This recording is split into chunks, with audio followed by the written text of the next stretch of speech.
Hey everybody, Ellie and I would like to just say hi to everybody and thank you for all being so great. I'm going to go over with you your final assessment project. I felt like it's involved enough that this would be a great way for me to talk to you like I would in a normal class and just kind of put you at ease a little bit of what's expected. Good girl. Okay, you need to get down. Well, Ellie would like to say hi to everybody. She misses all you guys. All right, so on with the show. If you look under DC Connect, you'll find your assignment there. If you read over the beginning of the assignment, you have a couple options. This is your final assessment. This is a chance for you to tell me what you know and what we've done in class and if I've done a good job of teaching you over this past year. So to start out, remember, this is all about you just telling me what you know. You really can't fail at it if you do a good job of just explaining to me what you know. And you can even tell me things that you think you might have missed so that I know if I didn't do a good job teaching it. So if you look at your grading rubric, you'll notice there's two options, the video and the essay. It is an either or. You don't do both. You can choose whatever you're the most comfortable with. If you're a person that does not feel comfortable in front of the camera, hopefully you can feel comfortable with writing the project. So if you're a person that just loves to, you can type it out quick, that's fine. So let's kind of move on here. I'm going to give you an explanation of the project here. Okay, with this project, what I really want to explain is, first of all, I want you to have a good time with it. You all know that in the shop here, we always have fun. If you're not having fun, then you're not of the right mindset. I want you to enjoy working with your hands. Remember, we're glorifying the Lord through the work of our hands. And we want to really apply ourselves and have some fun with it. So, with this project, first off, you got to have fun. If you choose the video option, all right, there are some criteria that you'll see in the grading rubric.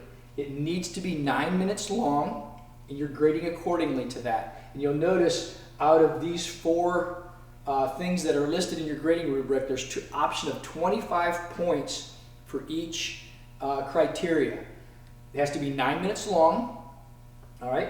You have to speak clearly, and you have to use 40 terms or tools should be listed in your video. You should speak about 40 terms or tools, okay? So I'm going to actually count that as I watch your video. I've got a little clicker. I'm going to be clicking it away as you mention tools. I don't want you just to rattle off a list of tools. You're going to tell me about that tool, and then you're going to explain what that tool does and how you used it. And then I want you to talk about the complete year. I don't want you to talk about just one project. Talk about everything. So the real easy thing about this, let's jump over here to the essay option. If you choose the essay option, actually, I'll go like this. If you choose the essay option, it's 700 words. Double space it, and I would want you must highlight the terms or the tools. That would be a definite help for me, and it'll also help you when you go to look over your project before you turn it in. That you can count those and you can look at them and you know that you didn't repeat them. Like you shouldn't say screwdriver 20 times and that counts for half of them. Nope, I want individual tools, all right? I would expect that you have correct spelling and grammar.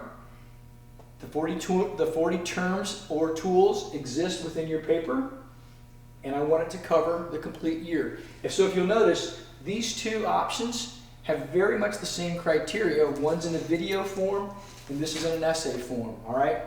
I also want to give you some ideas. In order to produce this video or culminate this paper, I've got some ideas here that might help you. Talk about your project from start to finish. If you started out your year, this is for the Industrial Arts 1 students, 1 and 2 students. If you talk about your joint block, talk about each joint.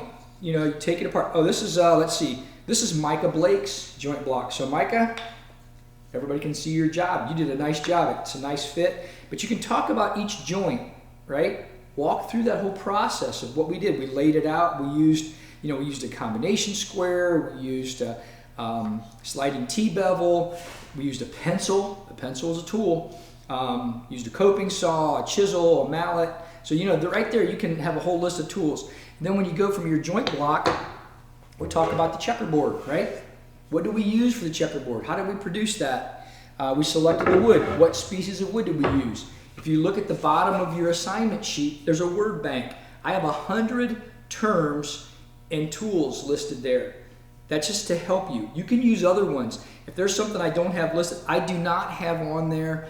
I have miter box on there. I don't have the disc sander, right? But we did use the disc sander to form your camping stool legs, right? So if there's a tool that you know that you use that's not on that list, feel free to use it, right? Or if there's a terminology that you don't see on that list, that's just to help you. You can definitely use more. And the same thing with your camp stool, right? Your camp stool, there's a lot of work that went into this, so it should be no problem at all to tell me about your camp stool. And it also, let's see what else I have on my list to help you.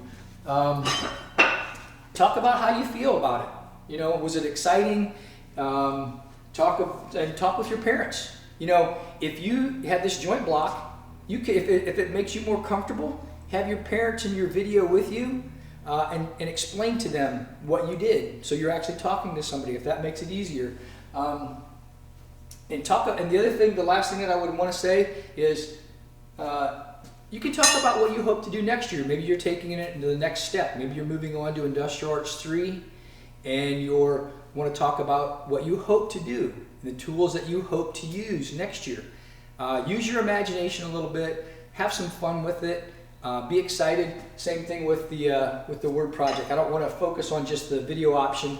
I think I'm probably going to get more people doing the video option than the essay, but that's fine. So enjoy that. Have a good time with it. Now, I want to address specifically the Industrial Arts 3 and 4 students that are moving on and you're finishing up, well, not even if you're not moving on, but if you're a 3 or 4 student, talk about, you can talk about your joint block or your checkerboard or your camp stool because you did those projects also. So it doesn't have to be just this year. Talk about what you've learned as you've had me as your instructor.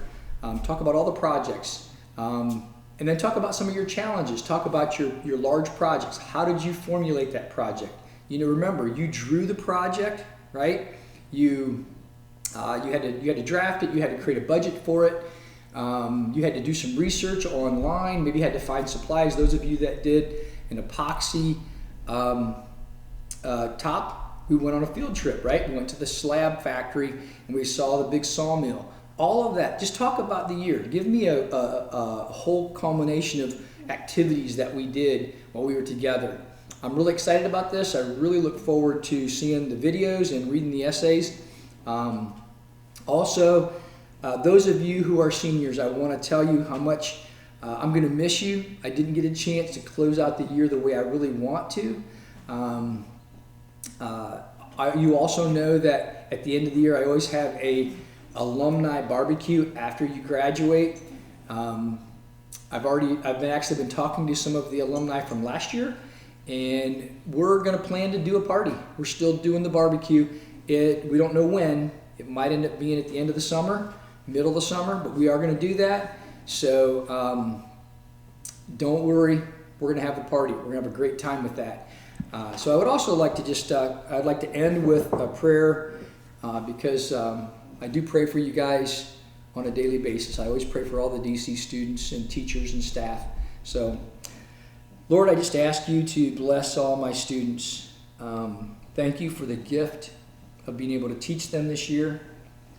I thank you that you've blessed me with these skills that I can teach them. I ask you to continue to bless me with knowledge, how to teach, as well as material to teach them. Please bless them all. Help them to know that I care about them. I love them, and I know you love them, Lord. Help them to finish strong.